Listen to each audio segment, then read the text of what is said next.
Hello everyone, welcome to NCERT physics simplified. और आज हम इस वीडियो में चैप्टर नंबर 4 पढ़ेंगे of ICSE physics class 10th। Okay, जो चैप्टर है वो है refraction of light at plane surfaces. ठीक है, इस चैप्टर को हमें स्टडी करना है। ठीक है, तो देखते हैं इस चैप्टर को। सबसे पहले हम बात करेंगे इस चैप्टर में वो है refraction, loss of refraction and refractive index की। ठीक है, सबसे पहले हम समझेंगे कि रिफ्रैक्शन होता क्या है। ओके, तो रिफ्रैक्शन समझने के लिए मैं आपको बता दूँ से चलूँ। ठीक है, जब एक लाइट रे, ठीक है, रिफ्रैक्शन की हम बात कर रहे हैं, तो रिफ्रैक्शन में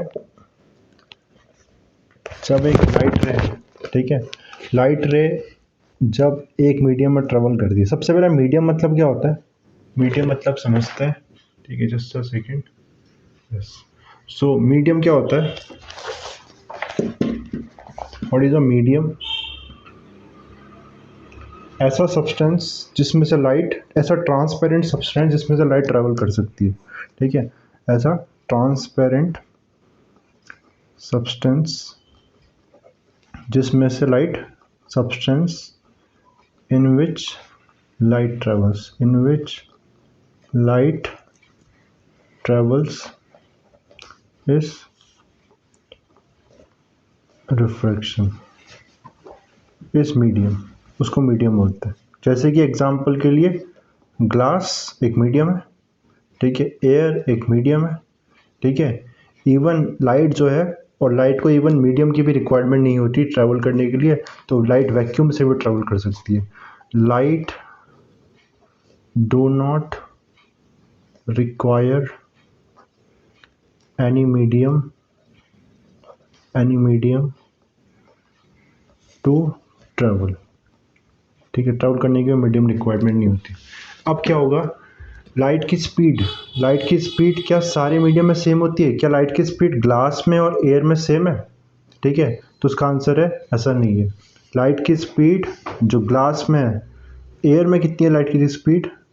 speed of light in air, speed of light in air, तो ये याद रखना है, सबसे ज़्यादा होती है 3 × 10⁸ मीटर पर सेकेंड, इतनी होती है। लाइट 3 लाख किलोमीटर एक सेकेंड में ट्रैवल करती है। ठीक है, सबसे फास्टेस्ट है। एक्चुअली ये थोड़ा कम है, वैक्यूम में होती है इतनी स्पीड, लेकिन हम मान लेंगे कि दोनों में सेम होती है। ठीक है, और लाइट की स्पीड ग्लास में कितनी है? तो ग्लास में लाइट की स्पीड है लगभग 2 × 10⁸ मीटर पर सेकेंड, इतने करीब है। तो आप देख रहे हो ग्लास में लाइट की स्पीड क्या है, कम है, और एयर में या वैक्यूम में ज़्यादा है। तो इसलिए हम क्या बोलेंगे, इसको बोलेंगे, एयर को बोलेंगे optically rarer medium. Optically rare medium क्या होगा? ऐसा मीडियम जिसमें लाइट की स्पीड क्या होगी, ज़्यादा होगी। तो एयर क्या है, एयर ग्लास के मुकाबले ऑप्टिकली रेयरर है। क्यों? उसमें लाइट की स्पीड क्या है, ज़्यादा है, और ग्लास में लाइट की स्पीड क्या है, कम है, इसलिए उसे बोलेंगे ग्लास को बोलेंगे optically denser medium. Optically denser medium, इसमें लाइट की स्पीड क्या है, कम है। ठीक है, लेकिन क्या ग्लास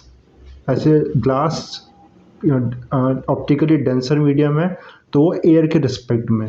अगर मैं यहाँ बात करूँ डायमंड की, डायमंड में लाइट की स्पीड और ज़्यादा कम होती है, तो उस केस में जो ग्लास है वो क्या हो जाएगा, ऑप्टिकली रेयरर हो जाएगा। क्योंकि हम क्या, किसकी बात कर रहे हैं यहाँ, कंपेरेटिव डिग्री की बात करें, कंपेयर करें दो को। ठीक है, ऐसे ही अगर मैं बात करूँ वाटर में, वाटर की लाइट की स्पीड कितनी होती है, तो याद रखना वाटर में जो लाइट की स्पीड होती है 2.25 × 10⁸ मीटर पर सेकेंड। तो मुझे बताओ, जो वाटर है ऑप्टिकली रेयरर है कि ऑप्टिकली डेंसर है? वाटर ऑप्टिकली रेयर है कि ऑप्टिकली डेंसर है? Denser, optically denser. इसका आंसर है डिपेंड करता है किससे हम देख रहे हैं। अगर वाटर को हम देखेंगे एयर से, एयर में लाइट की स्पीड सबसे ज़्यादा थी, ठीक है, तो वाटर में उससे तो कम है, तो ये ऑप्टिकली डेंसर हो जाएगा एयर के कंपैरिजन में। लेकिन ग्लास से देखिए, ग्लास में लाइट की स्पीड इससे कम है, तो क्या हो जाएगा, ग्लास में वाटर ग्लास से ऑप्टिकली रेयर हो जाएगा। तो इसका मतलब हम जब दो मीडियम को कंपेयर करेंगे तब पता चलेगा। ठीक है, अब सवाल उठता है, ये तो हमें समझना सबसे इंपॉर्टेंट चीज़ है ये रिफ्रैक्शन को समझने के लिए। अब जब लाइट मैं मान लेता हूँ यहाँ पर है एयर और यहाँ पर है ग्लास। ये है ऑप्टिकली रेयरर और ये ऑप्टिकली डेंसर, मतलब यहाँ पे लाइट की स्पीड ज़्यादा है, यहाँ लाइट की स्पीड कम है। ठीक है, तो लाइट जब एक रे बनाऊंगा, लाइट बहुत सारी रेज आ रही है, बीम आ रही है, लेकिन हम स्टडी के लिए बस एक ही रे से स्टडी करेंगे। ठीक है, ये लाइट रे है, इसको बोलते हैं कौन सी रे बोलेंगे, इसको इंसिडेंट रे बोलेंगे, इसको बोलेंगे इंसिडेंट रे। अब ये फॉल हो रही है सरफेस पे, इंटरफेस पे, किस पे, इंटरफेस। इंटरफेस कहने का मतलब है जहाँ पर दोनों मीडियम मिल रहे हैं। ठीक है, जो बाउंड्री दोनों मीडियम की उसे इंटरफेस बोलेंगे। ठीक है, अब लाइट रे यहाँ पर फॉल हुई और हम क्या करते हैं, एक खुद से एक लाइन बना देते हैं, खुद से एक लाइन बना देते हैं। ठीक है, इसको बोलते हैं नॉर्मल, इसको बोलते हैं नॉर्मल। क्या है नॉर्मल? नॉर्मल एक लाइन है, एक इमेजिनरी लाइन है। क्या है? Imaginary line. असली में ऐसी कोई लाइन नहीं है, ऐसी लाइन हमने खुद बनाई है जो कि सरफेस से कैसी होगी, परपेंडिकुलर होगी, सरफेस से 90 डिग्री पे होगी। क्यों बनाई है? अपनी स्टडी के लिए बनाई है। ठीक है, तो ये और इंसिडेंट रे और नॉर्मल के बीच जो एंगल होता है क्या बोलते हैं, उसको क्या बोलते हैं, आई, और इसको बोलते हैं हम एंगल ऑफ इंसिडेंस, इसको बोलते हैं एंगल ऑफ इंसिडेंस। तो एंगल ऑफ इंसिडेंस क्या है? This is the angle between incident ray and normal, incident ray and normal. ठीक है, ये बात समझ में आई होगी। और अब देखो लाइट रे रेयर से डेंसर मीडियम में जा रही है, ये रेयर मीडियम है, ऑप्टिकली रेयर मीडियम है। तो जब मैं रेयर बोलूँगा आप समझ जाओगे ऑप्टिकली की बात हो रही है, और ये डेंसर मीडियम है। ठीक है, तो ये क्या होता है, जब रेयर से डेंसर मीडियम में जाती है तो लाइट क्या रहेगी, लाइट बैंड हो जाएगी, लाइट बैंड हो जाएगी। ठीक है, टूवर्ड्स द नॉर्मल। अभी उसको देखेंगे, नॉर्मल की तरफ बैंड। जाना कैसा था लाइट को, ऐसे जाना था, लेकिन नॉर्मल की तरफ बैंड हो गई। अब क्वेश्चन उठता है ऐसा क्यों हुआ, ऐसा क्यों हुआ? तो उसको हम wave, light as a wave लेके, लाइट क्या है, लाइट का ड्यूल नेचर है, लाइट का क्या है, ड्यूल नेचर है। ड्यूल नेचर मतलब है लाइट वेव नेचर भी शो करता है और पार्टिकल नेचर भी शो करता है। ठीक है, पार्टिकल नेचर भी शो करता है। जैसे कि आप उसको मैं बहुत सिंपल वे में बताऊं। ठीक है, लाइट जो अभी तक हम पढ़ते हैं वो पार्टिकल नेचर, जैसे कि अगर एक ऑब्जेक्ट रखा है और मैंने लाइट यहाँ से टॉर्च जलाया है, तो आपको क्या दिखाई देगा, यहाँ तो इसके ऑब्जेक्ट की यहाँ पर इसकी परछाई दिखाई देगी इतने पार्ट में। ठीक है, ऐसा क्यों हुआ? लाइट स्ट्रेट लाइन में ट्रेवल कर रही है, पार्टिकल की तरह बिहेव करेगी लाइट जब स्ट्रेट लाइन में ट्रेवल करेगी। ठीक है, लेकिन जैसे आप अगर एक पॉइंट में देखो, एक पॉइंट में देखो, लेकिन इसका दूसरा एग्जांपल देता हूँ। ठीक है, ठीक आइडिया लगेगा। अगर आप क्या कर दो, अपने घर के एक रूम की लाइट ऑन करो, ठीक है, और दूसरे रूम की लाइट बंद कर दो रात के टाइम पे, ओके, और बीच में दरवाजे भी बंद कर दो। ठीक है, बट जो दरवाज़ा होना चाहिए उसमें थोड़ी सी ओपनिंग होनी चाहिए। क्या आपको दूसरे रूम में लाइट दिखाई देगी? तो आंसर है कुछ हद तक तो दिखाई देगी। वो लाइट, वो रूम बिल्कुल अंधेरा नहीं होगा वहाँ पर। ठीक है, तो और पूरी लाइट का तो स्पेस जाने का प्लेस इतना सा है, वो लाइट तो नीचे नीचे दिखाई देनी चाहिए, लेकिन हमें क्या दिखाई दे रही, लाइट पूरे रूम में फैलती हुई, भले इंटेंसिटी कम है लेकिन पूरे रूम में फैल गई है। तो ऐसा क्यों हुआ? तो क्या लाइट यहाँ पर स्ट्रेट लाइन में ट्रेवल कर रही है? नहीं, यहाँ लाइट एज अ वेव की तरह बिहेव कर रही है। जैसे पानी, पानी क्या होता है, पानी स्ट्रेट लाइन में ट्रेवल नहीं करता। वेव जो बनती है नदी में, वो कैसे वेव की तरफ पूरे सराउंडिंग में फैल जाती है, वैसे ही लाइट यहाँ पर वेव की तरफ बिहेव कर रहा है। तो लाइट पार्टिकल भी है और वेव नेचर भी है, दोनों नेचर। इसके बारे में आप 12th क्लास में डिटेल में पढ़ोगे। ठीक है, तो हम इसको वेव नेचर से प्रूव कर सकते हैं कि ऐसा क्यों हुआ होगा। ठीक है, तो उसको देखते हैं कैसे हुआ। अब देखो, जैसे कि लाइट रे आ रही है यहाँ, ये फिर से इंटरफेस है, ये एयर और ये ग्लास, ये वेव है लाइट की, ये वेव आ रही है, लाइट की ये वेव आ रही है। ठीक है, लाइट की वेव आ रही है, ओके। अब क्या हुआ, ये वेव देखना ऑब्लिकली आ रही है, तिरछी आ रही है। ठीक है, और लाइट की वेव तिरछी आ रही है। ठीक है, अब ये वेव आई, वेव का जो ए पॉइंट है, ये ए पॉइंट है, ये बी पॉइंट है इस वेव का। जब ये आगे बढ़ा टाइम के साथ, तो देखो ये ए पॉइंट ना क्या हो गया, टी टाइम में इसमें टच हो गया। ठीक है, और ये पॉइंट अभी भी कहाँ है, एयर में। ए पॉइंट वेव का अब दूसरे मीडियम में एंटर करने वाला है, और ये वाला अभी भी हवा में। ठीक है, तो इतने पार्ट की स्पीड क्या बढ़ जाएगी, कम होगी या सेम रहेगी? ए पॉइंट का कम हो जाएगी इसकी स्पीड क्योंकि मीडियम चेंज हो रहा है, और इसका स्पीड चेंज होगी। तो आंसर है अभी भी एयर में इसकी स्पीड चेंज नहीं होगी क्योंकि स्पीड बढ़ रही, इसकी कम हो रही है, ये सेम है। तो क्या हो जाएगा, ये इस तरह से, ये तो क्या हो जाएगा, ये ऐसे, इसको ऐसे समझो। इसके लिए एग्जांपल देता हूँ मैं, ठीक है। बहुत अच्छा एग्जांपल नहीं है बट इससे एक आइडिया लगेगा। सपोज एक रोड, स्ट्रेट रोड में, एक हाईवे में एक 4 व्हीलर ट्रैवल कर रहा है। अब मेरी जो ड्राइंग है उतनी अच्छी नहीं है तो ये कार इतनी अच्छी बनेगी नहीं, बट आप इसको इमेजिन कर सकते हो, ठीक है। इस तरह से कुछ, ठीक है, एक 4 व्हीलर ट्रैवल कर रहा है, ठीक है। अब इसमें क्या हुआ, और ये जो साइड में जो रोड, ये तो रोड हो गई। साइड में क्या है, यहाँ पर इसको ऐसे बना रहा हूँ, ये मड है। ये जो मैं क्रॉस बना रहा हूँ, ये क्या है, यहाँ पर मड है या सैंड है, ठीक है। मतलब जहाँ पर क्या होगा, टायर बहुत अच्छे से मूव नहीं कर सकते, टायर की स्पीड कम हो जाएगी। अब क्या होता है, चलते चलते क्या हुआ, अचानक से ये 4 व्हीलर के 2 टायर तो इसमें रहे रोड में, और 2 टायर आ गए कहाँ पर, सैंड या मड में आ गए। ये 2 टायर सैंड या मड में आ गए अचानक से, और एक्सेलरेट अभी भी कर रहा है ड्राइवर। तो क्या होगा, क्या होना चाहिए अब, तो स्पीड, एक्सेलरेट अभी भी कर रहा है वो, लेकिन ये दोनों टायर तो कहाँ हैं, रोड में। इनको तो बढ़िया ग्रिप मिल रही है, ये तो आगे बढ़ रहे हैं, लेकिन ये क्या बढ़ पाएंगे आगे स्पीड से, उसी जगह घूमते रहेंगे, ज़्यादा स्पीड नहीं पकड़ पाएंगे। तो होगा क्या, ये इस तरह से बेंड हो जाएगा ये, क्योंकि ये टायर तो जल्दी तेज चल रहे हैं, ये हल्के हो गए, तो इसलिए जो गाड़ी है इस तरह से यहाँ पर बेंड हो जाएगी। ठीक ऐसे होता है यहाँ पर भी, ठीक ऐसे ही होगा यहाँ पर भी। ए वाला जो पॉइंट है वो क्या हो गया, वो तो कांटेक्ट में आ गया, इसकी स्पीड कम हो गई, और बी वाले की स्पीड अभी भी ज़्यादा है, तो ये इस तरह से बैंड होना शुरू हो जाएगा, ये इस तरह से बैंड होना शुरू हो जाएगा। और जब ये बी पॉइंट भी एंटर कर जाएगा तो दोनों की स्पीड सेम है, अब ये सीधे सीधे चलता जाएगा, ठीक है। और अगर इसको देखें, अब इसलिए इससे एक्सप्लेन हुआ कि यहाँ देखो ये ऐसे जा रहा था, इसको अगर स्ट्रेट लाइन में जो वेव की तरह देखें, और रे इसके परपेंडिकुलर होती है, वेव के परपेंडिकुलर होती है रे, तो हम देख रहे हैं ये ऐसे टुवर्ड द नॉर्मल बेंड हो गया। तो वेव ऑप्टिक्स से हम समझ सकते हैं कि कैसे लाइट रे बेंड हो रही होगी, ठीक है।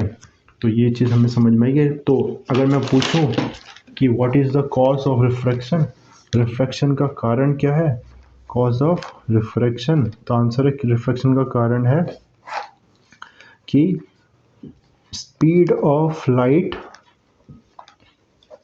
Is different in different media. if speed of light is different in different media मतलब मीडियम का प्लूरल है, अलग अलग उसमें अलग अलग स्पीड है लाइट की, इसलिए वो क्या हो जाती है, बेंड हो जाती है, ठीक है। अब हम देख सकते हैं कि लाइट जब रेयर से डेंसर में जाएगी तो क्या होगा, और डेंसर से रेयर में जाएगी तो क्या होगा, ठीक है। तो ध्यान रखना है, जब लाइट डेंसर से रेयर में, जैसे कि एयर से ग्लास में जाएगी तो कहाँ बेंड होगी, तो आंसर है तो टूवर्ड्स द नॉर्मल बेंड हो जाएगी, तो नॉर्मल की तरफ बेंड हो जाएगी। और जब डेंसर से रेयर जाएगी तो away from the normal bend हो जाएगी, नॉर्मल से दूर बेंड हो जाएगी। तो इसमें आई, और इसको बोलते हैं हम आर बोलते हैं, यह हो जाएगी, इसका नाम है रिफ्रैक्टेड रे, नॉट रिफ्लेक्टेड, रिफ्रैक्टेड रे, ठीक है। और इसका नाम है, this is angle of refraction, angle of refraction, okay. तो इसमें आई आर से बड़ा होगा कि आई आर से छोटा होगा, इस वाले केस में, तो आंसर है जो आई होगा आर से बड़ा होगा, आई आर से बड़ा होगा, और जबकि इस वाले में क्या होगा, आई आर से क्या होगा, छोटा, आर से बड़ा हो जाएगा, आई आर से छोटा हो जाएगा, ठीक है। ये बात हमें समझ में आ गई, ठीक है। इसके बाद नेक्स्ट टॉपिक में पढ़ सकते हैं हम, और जो है इसके बाद लॉ, हाँ, तो लॉज ऑफ रिफ्रैक्शन है, लॉज ऑफ रिफ्रैक्शन इंपॉर्टेंट है। तो लॉज ऑफ रिफ्रैक्शन, पहला लॉ तो ये कहता है कि जो इंसिडेंट रे, रिफ्रैक्टेड रे और नॉर्मल एक ही लाइन में लाई करेगी। मतलब देखो क्या है, जैसे कि समझो यहाँ पर एक ये प्लेन है ना, ये एक प्लेन ले रहा हूँ मैं, यहाँ ये एक प्लेन है, ठीक है। इसको ऐसे दिखाऊँ तो अभी तो यहाँ पर ऐसे समझो, ये लाइट रे ऐसे आ रही है, इंसिडेंट रे, ठीक है, ये इंसिडेंट रे ऐसे आ रही है, ओके। यहाँ टकराने के बाद ऐसा नहीं हो जाएगा, ये एक प्लेन दिख रहा है ना आपको, ये एक प्लेन है, अब यहाँ से टकराने के बाद ये प्लेन ही चेंज कर देगी, ऐसे नहीं आ जाएगी, ये दूसरा प्लेन हो जाएगा। फिर एक प्लेन ये था, ये प्लेन था, अब एक प्लेन ये हो गया, तो ये प्लेन नहीं चेंज कर सकती, ऐसे जाएगी तो इसी प्लेन में जाएगी, एक ही प्लेन में जाएगी, ठीक है। तो इंसिडेंट रे ये तो मैंने रिफ्लेक्शन का बना दिया, ठीक है, बट रिफ्रैक्शन में भी ऐसे ही होगा, ठीक है। तो रिफ्रैक्शन में भी जो ये है और ये रिफ्रैक्टेड रे, ये एक ही प्लेन में लाया करेगा, प्लेन नहीं बदलेगा, ठीक है। ये ऐसे जाएगा तो ऐसे नहीं चले जाएगा, ठीक है। जैसे ऐसे आ रहा है, ऐसे आ रहा है तो ऐसे ही जाएगा, ऐसे आ रहा है तो ऐसे नहीं बेंड हो जाएगा, ठीक है। एक ही प्लेन में लाया करेगा, एक ही प्लेन में लाया करेगा वो, ठीक है। ओके, ये पहला लॉ है। तो incident ray, refracted ray and normal lie on same plane, refracted ray and normal lie on same plane, lie on same plane. मैं इसमें सजेस्ट करूँगा, आपको ये बात समझ में नहीं आई तो आप इसको एक एनिमेशन वीडियो से समझ सकते हो, तो उसमें ये बेटर तरीके से समझ में आ जाएगा, ठीक है। कोई 3D का है इसमें, ठीक है, ऑन सेम प्लेन। और दूसरा लॉ काफ़ी इंटरेस्टिंग है समझने को और डिफ़िकल्ट भी है थोड़ा, ठीक है। स्नेल्स के लॉ बोलते हैं हम, स्नेल्स ने दिया था ये लॉस, ठीक है, स्नेल्स लॉ।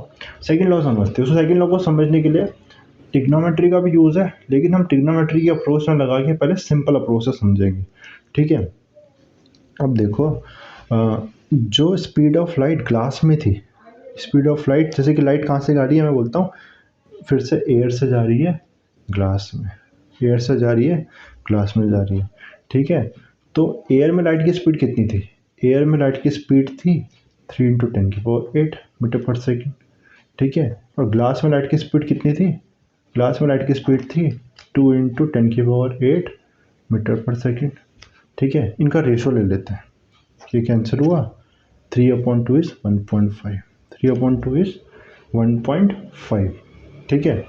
तो इसका मतलब क्या है, इन दोनों का रेशो कितना आया, speed of light in air कितना आया, स्पीड ऑफ ग्लास को उधर भेज देते हैं, speed of light in glass. मतलब क्या है इसका, कि स्पीड ऑफ लाइट एयर में कितनी टाइम्स है, 1.5 गुना ज़्यादा है, जो लाइट की स्पीड एयर में है वो 1.5 गुना ज़्यादा है। और ये जो नंबर है ना, ये जो नंबर है 1.5 गुना 1.5, इसका एक नाम है, इसको बोल देते हैं रिफ्रैक्टिव इंडेक्स। क्या बोलते हैं, रिफ्रैक्टिव इंडेक्स। क्या बता रहा है रिफ्रैक्टिव इंडेक्स में, ये बता रहा है कि लाइट की स्पीड एयर में पहले मीडियम में, क्योंकि हमने प्राइम इंडेक्स को माना था, कितनी है, दूसरे मीडियम में जिसमें जा रही है लाइट, उससे 1.5 गुना ज़्यादा है, ठीक है, ये बता रहा है। और 1.5 गुना ज़्यादा है, चलो एक और ले लेते हैं, सपोज़ कोई और मीडियम होता, जैसे कि डायमंड है, डायमंड का अगर निकालेंगे ना, डायमंड का जो लाइट की स्पीड होती है, डायमंड में जो लाइट की स्पीड होती है, सॉरी, जो एयर की स्पीड डायमंड से कितनी होती है, लगभग 2.4 टाइम्स या 4 times speed of light in diamond. तो एयर की स्पीड, लाइट की स्पीड एयर में डायमंड से इतनी टाइम ज़्यादा है, इसमें लाइट की स्पीड एयर में ग्लास से इतने टाइम ज़्यादा है। किस में लाइट की स्पीड का डिफरेंस ज़्यादा आ रहा है, क्या इनमें लाइट की स्पीड का डिफरेंस ज़्यादा है या इसमें लाइट की स्पीड का डिफरेंस ज़्यादा है, तो आंसर है लाइट की स्पीड का डिफरेंस बोल रहा हूँ मैं, तो एयर और इसके मुकाबले ज़्यादा डिफरेंस है। तो बेंडिंग किस में ज़्यादा होगी, बेंडिंग किस में ज़्यादा होगी, इसमें बेंडिंग ज़्यादा होगी, इसमें बेंडिंग ज़्यादा होगी, एयर टू ग्लास में या एयर टू डायमंड में, एयर टू डायमंड में, ठीक है। क्योंकि क्यों होगा ऐसा, तो हमने कॉज ऑफ रिफ्रैक्शन क्या पढ़ा था, बेंडिंग हो क्यों रही है, क्योंकि स्पीड ऑफ लाइट के डिफरेंस के कारण, ठीक है। जिसमें स्पीड ऑफ लाइट का डिफरेंस ज़्यादा होगा, किस में ज़्यादा है, इसमें 2.42 टाइम्स आ रहा है, तो इसमें बेंडिंग ज़्यादा होगी। अगर एयर टू ग्लास जा रही, एयर टू डायमंड जा रही होती लाइट, तो बेंडिंग बहुत ज़्यादा हो जाती, तो बेंडिंग बहुत ज़्यादा हो जाती, इसमें कम बेंडिंग। तो इस क्वांटिटी को, इस फिजिकल क्वांटिटी को हमने एक नाम दिया, क्या बोलते हैं, रिफ्रैक्टिव इंडेक्स। रिफ्रैक्टिव इंडेक्स हमें क्या बताएगा, रिफ्रैक्टिव इंडेक्स में बताएगा कि बेंडिंग कितनी होगी, ठीक है, ये बताएगा जब लाइट एक मीडियम या किसी मीडियम को, 2 मीडियम का होगा। जैसे मैं बोलता हूँ रिफ्रैक्टिव इंडेक्स, इसका सिंपल म्यू से रिप्रेजेंट करता है इसको, ग्लास और एयर। इसका मतलब क्या है, इसका मतलब है, ऐसे लिखेंगे इसको, refractive index of glass with respect to air, with respect to air। ठीक है, जब लाइट कहाँ से कहाँ जाएगी, ग्लास से एयर नहीं, एयर से ग्लास जाएगी। ठीक है, लेकिन रिफ्रैक्टिव इंडेक्स का बोलेंगे ग्लास का एयर की रिस्पेक्ट में, ग्लास का एयर की रिस्पेक्ट में लाइट जहाँ कहाँ से कहाँ आ रही है, एयर से ग्लास से आ रही है। ठीक है, और ये क्या बताएगा कि कितनी बेंडिंग होगी, ये बताएगा। ठीक है, उसकी वैल्यू होगी, तो हमने देखा इसकी वैल्यू 1.5 आ जाएगी। कैसे आएगी, स्पीड ऑफ लाइट को, दोनों में जो स्पीड ऑफ लाइट है उनका रेशो लेके। तो लाइट के सब पर रिफ्रैक्टिव इंडेक्स अलग अलग मीडियम का आप देख सकते हो यहाँ पर।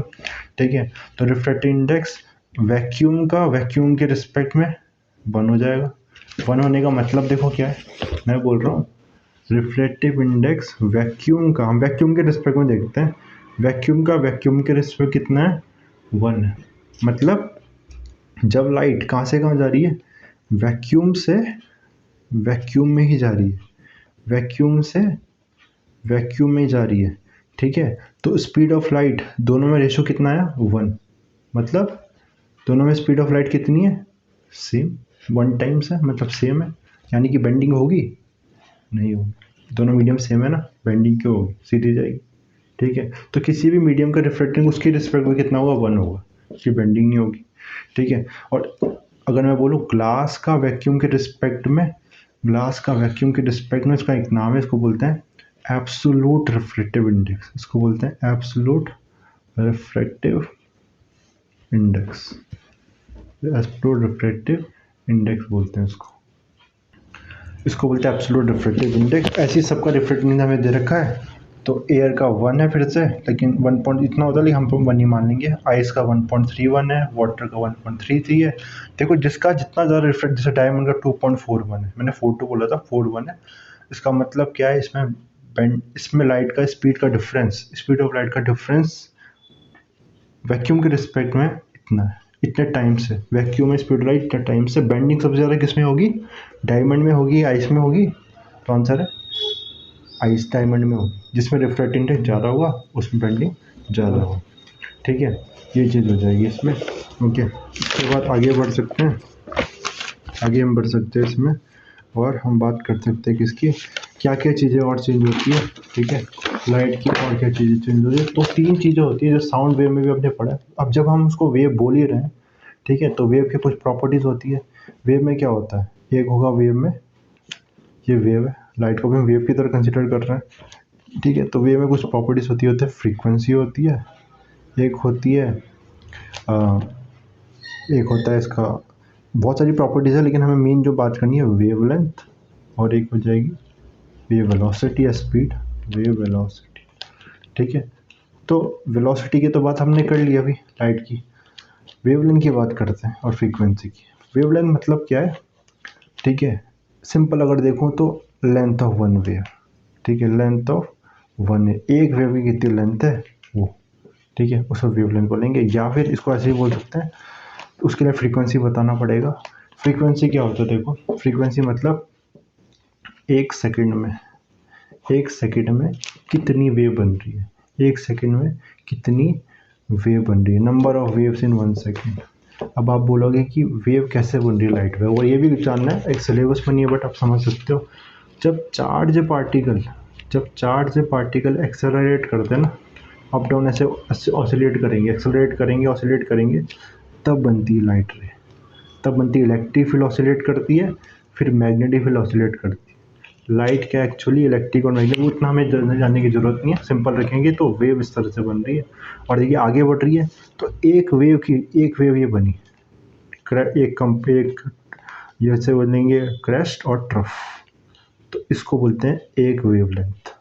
ठीक है, एक वेवलेंथ, और एक सेकंड में कितनी वेव बन रही है, एक सेकंड में कितनी वेव बन रही है उसे बोलते हैं फ्रीक्वेंसी। एक सेकंड में कितनी वेव बन रही है उसे बोलते हैं फ्रीक्वेंसी। और वेवलेंथ क्या हो जाएगा, वेवलेंथ हो जाएगा एक वेव की लेंथ। ठीक है, तो हमें बस ये चीज़ ध्यान रखनी, ज़्यादा डिटेल में नहीं जाना इसमें, कि जब लाइट, अब देखो लाइट एक मीडियम से दूसरे मीडियम में जाती है, एयर से ग्लास में जाएगी, तो स्पीड चेंज होगी, आंसर है स्पीड चेंज होगी, वो तो हमने देखा।